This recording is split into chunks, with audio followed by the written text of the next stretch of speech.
सभा में सन्नाटा छा गया था।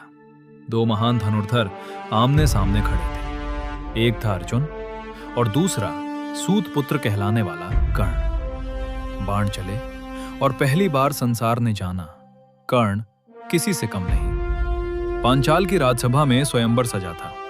लक्ष्य कठिन था और हर दृष्टि उसी पर टिकी थी। द्रौपदी के हाथ में वरमाला थी, लेकिन भाग्य अभी मौन था। कर्ण आगे बढ़ा, पर उसकी योग्यता नहीं देखी गई। उसका जन्म देखा गया। सूत पुत्र कहकर उसे रोक दिया गया। उस क्षण कर्ण का सिर नहीं, उसका स्वाभिमान झुका।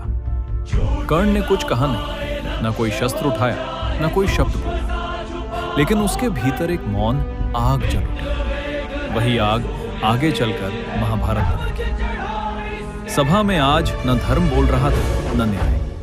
द्रौपदी का अपमान हो रहा था। वस्त्र खींचे जा रहे थे और पूरी सभा मौन थी। कर्ण ने वस्त्र नहीं खींचा, लेकिन उसने रोका भी नहीं। वही मौन, वही चुप्पी कर्ण का सबसे बड़ा अपराध बन गया। जहां उसे बोलना चाहिए था, वहां वो भी देखता रह। वन में एक ब्राह्मण आया। उसने कहा, वत्स, मुझे दान दो। कर्ण सब समझ गया, फिर भी मना नहीं किया, क्योंकि वो कर्ण था। दान दिया। कर्ण ने अपने शरीर से कवच और कुंडल निकाले। रक्त बहा, लेकिन चेहरे पर पीड़ा नहीं थी। उसने अपना जीवन नहीं, अपना भविष्य दान कर दिया। तभी वो कहलाया दानवीर कर्ण। युद्ध से पहले एक मां रोती हुई आई।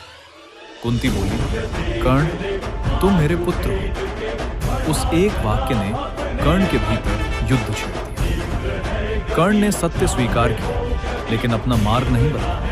उसने कहा, मां, मैं दुर्योधन का ऋण नहीं तोड़ सकता। उसी क्षण तय हुआ, कर्ण महान हो, पर सुखी नहीं।